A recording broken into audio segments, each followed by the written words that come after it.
What's happening, ladies and germs? This is the PackerMan, and welcome to today's edition of All Elite Review, where today we're going to be reviewing the special Saturday night edition of AEW Dynamite this week, from August 22nd, 2020. So without further ado, let's go ahead and get into it and breeze right through this. So the first match was Private Party against the number 1 ranked FTR, who apparently now have Tully Blanchard managing them. Which is probably the reason why FTR attacked the Rock and Roll Express the previous week.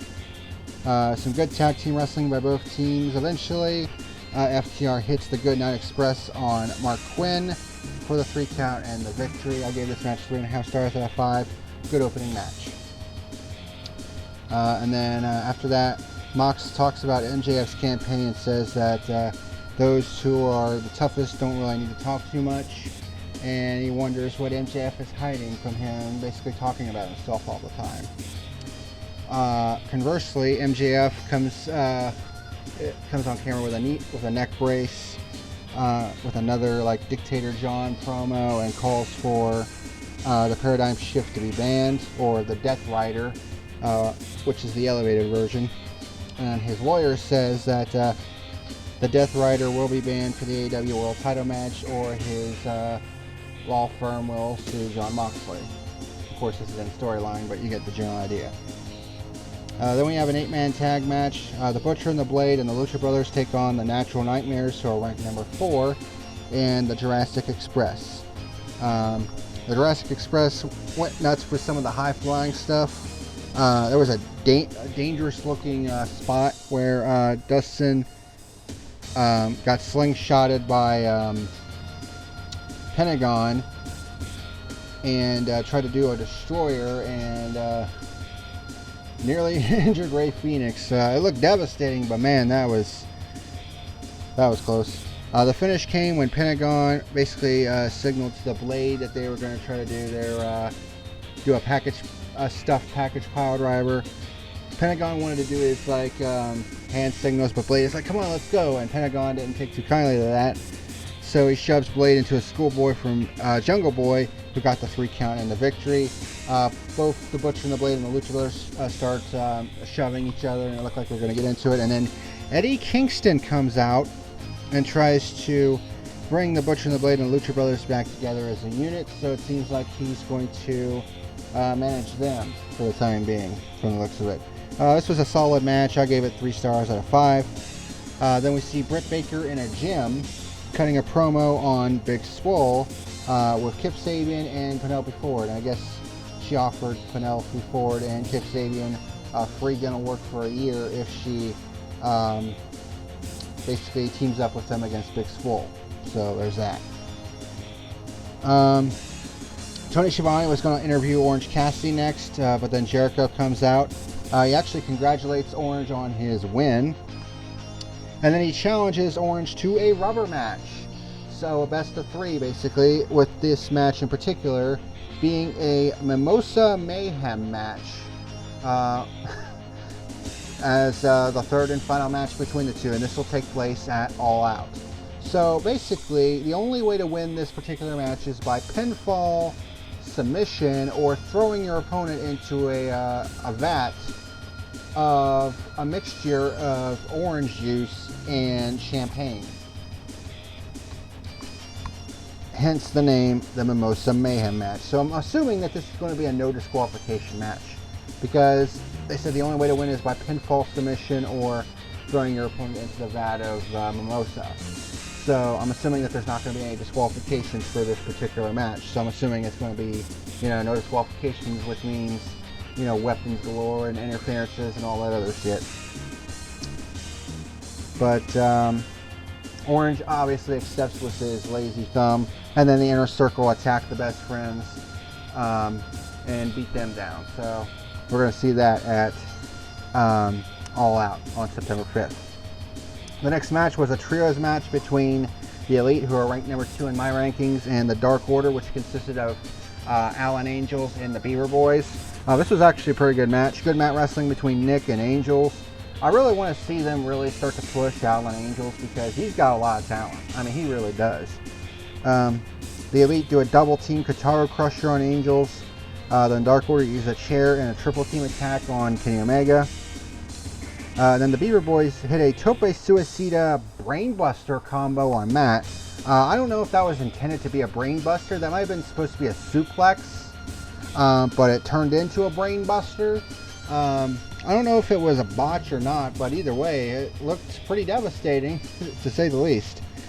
But then Nick gets the hot tag, starts stringing together moves nicely. Dark Order had a nice suplex on Omega, and then melts the driver into twin tombstones on the Young Bucks.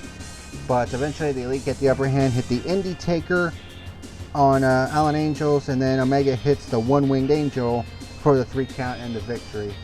And Kenny continues to show signs of a heel turn. He's going to get a chair and start beating the crap out of the Dark Order. But the Young Bucks are like, no, just calm down.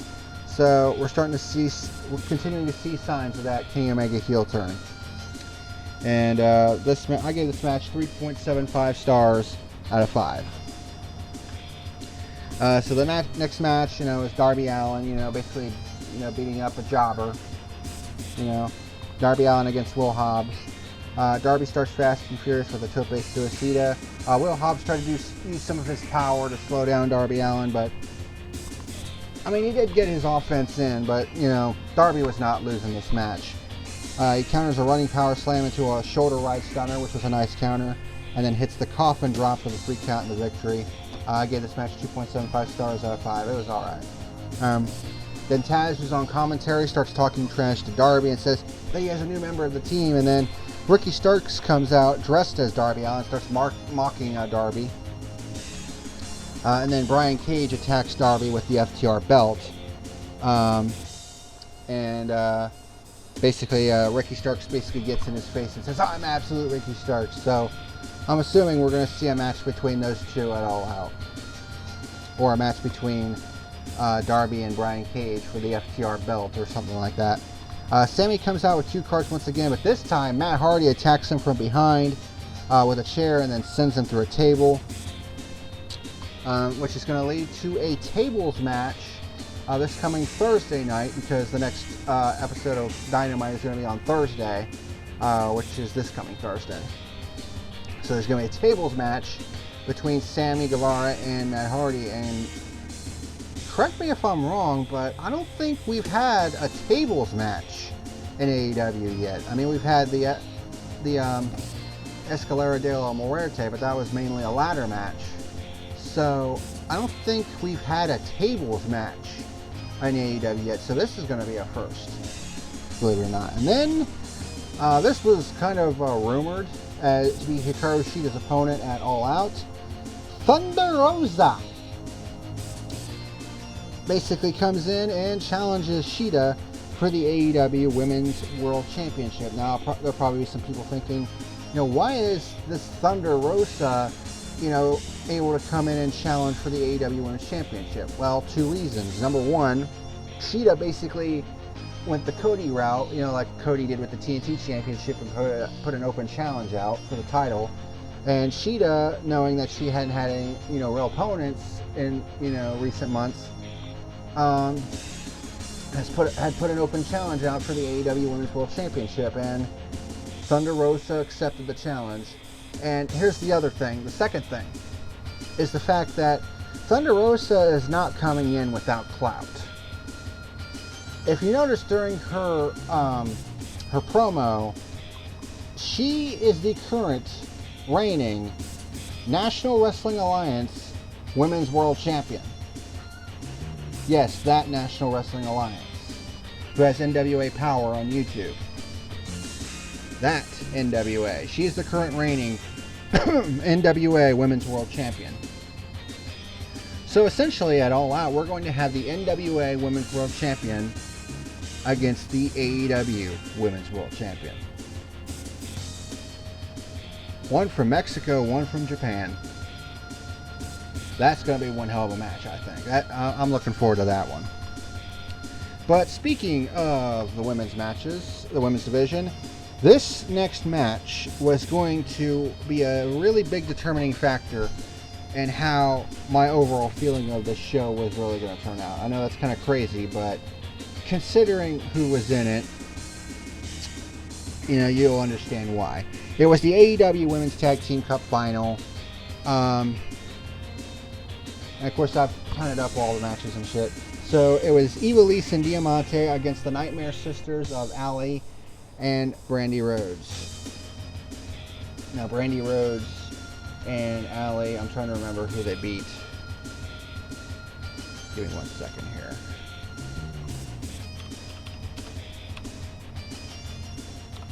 Women's Tag Team Cup Tournament. I know they'll probably have... let me see here. Here we go. So, the Nightmare Sisters... So, here's how the tournament kind of happened. Quarterfinals, the Nightmare Sisters defeated Penelope Ford and Melanie Cruz. And they took on Big Swole and Nicole Savoy, who defeated Rache Chanel and Leva Bates in the quarterfinals. And the Nightmare Sisters ended up defeating Big Swole and Nicole Savoy, thanks to distraction from Britt Baker. And then on the other side of the bracket, you had Ivelisse and Diamante, who defeated Dasha Fuentes and Rachel Ellering in their quarterfinal match. And in the semifinals, they defeated Tay Conti and Anna Jay, who defeated Nyla Rose and Ariana Andrew in their quarterfinal match, which led to the Nightmare Sisters taking on Ivelisse and Diamante. And truth be told, when I saw who the teams were in this bracket, I kind of had a feeling that this was going to be the final. And as soon as I saw Ivelisse being teamed with Diamante, I'm like, there it is. That's the team that needs to win this tournament. And of course, the Nightmare Sisters were going to make it to the final as well. And I swore to God, if the Nightmare Sisters would have won this tournament, shit would have been broken. Because then it would have been like, well, this tournament was just created to put them over. Brandy created this tournament to put herself over. Which would have been massive amounts of bullshit.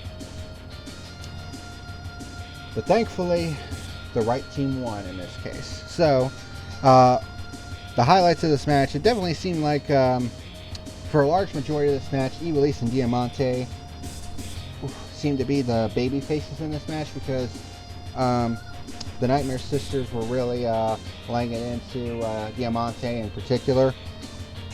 And I noticed that Ivelisse was wearing her black outfit this time around instead of her usual red. That's usually an indicator that she's bringing the heat. And this was actually a pretty entertaining match. I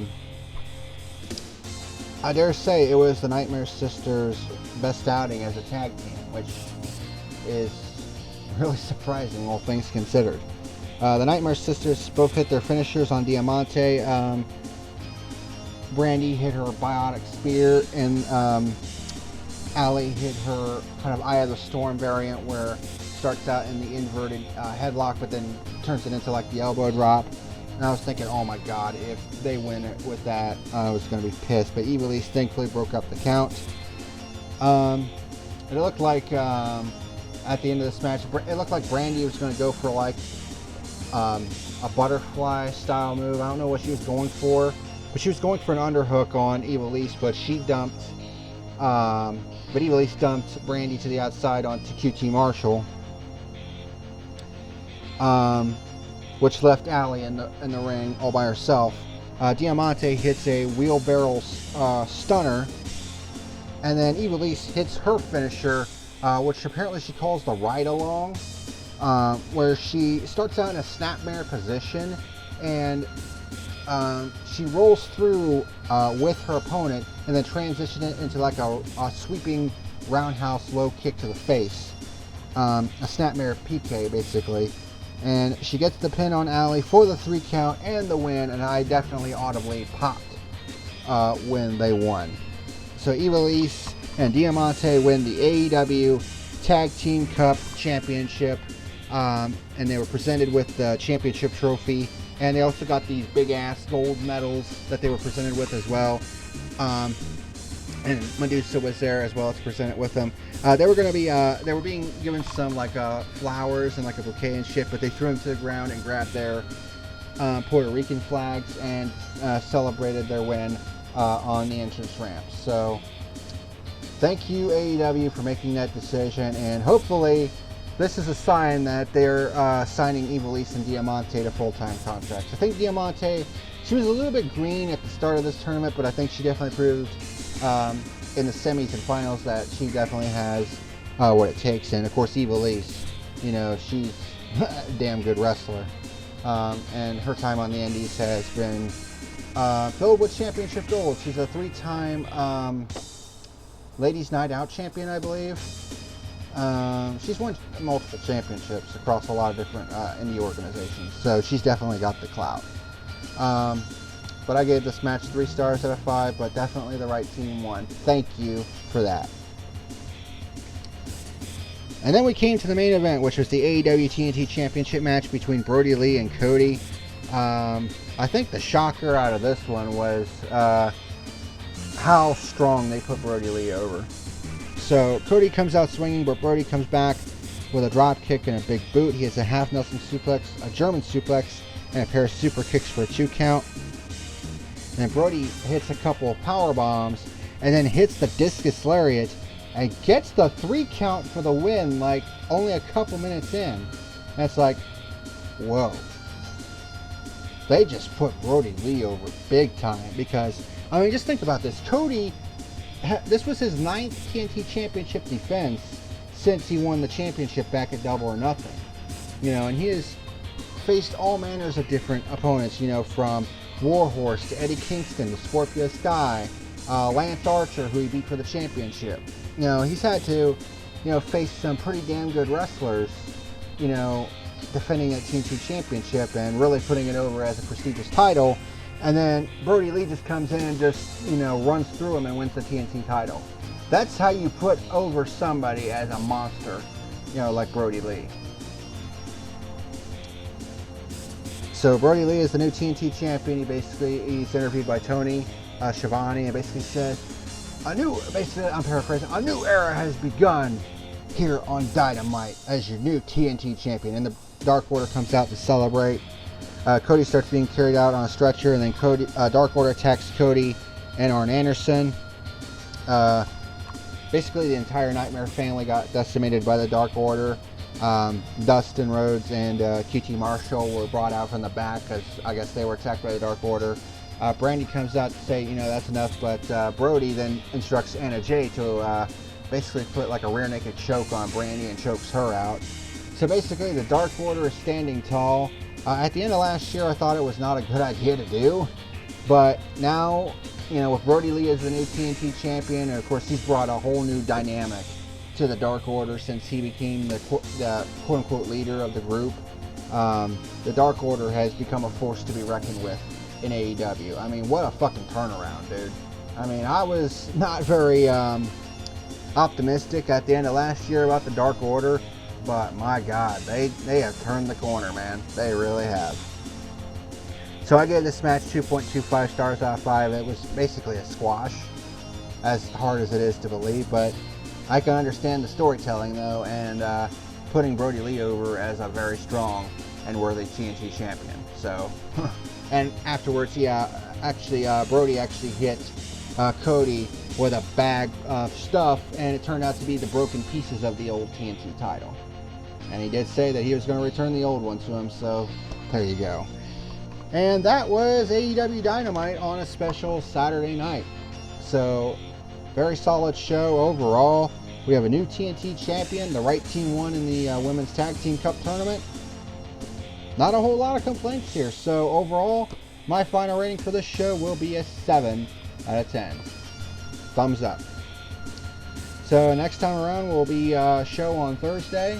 So once again, no head-to-head between AEW and NXT for a second week in a row. And then they're going to do that again in September at some point.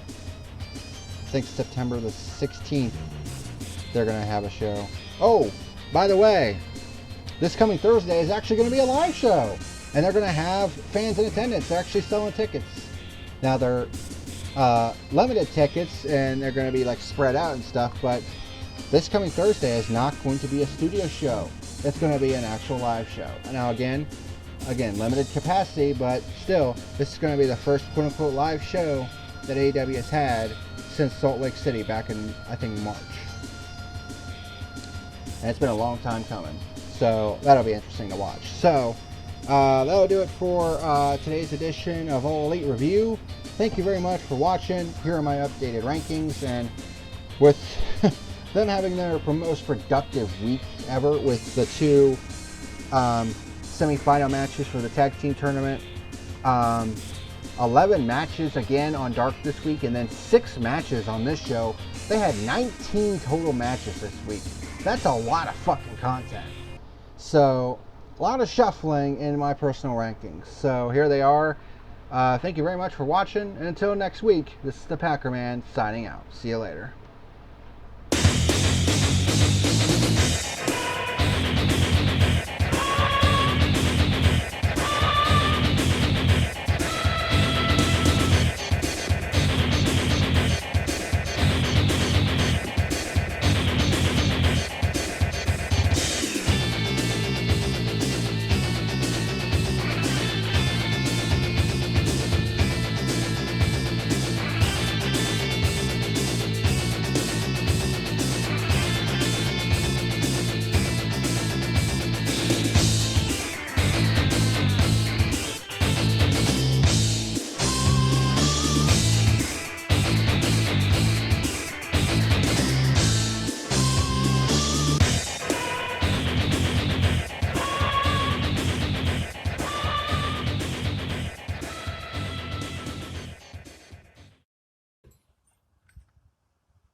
You better like and subscribe or face the consequences.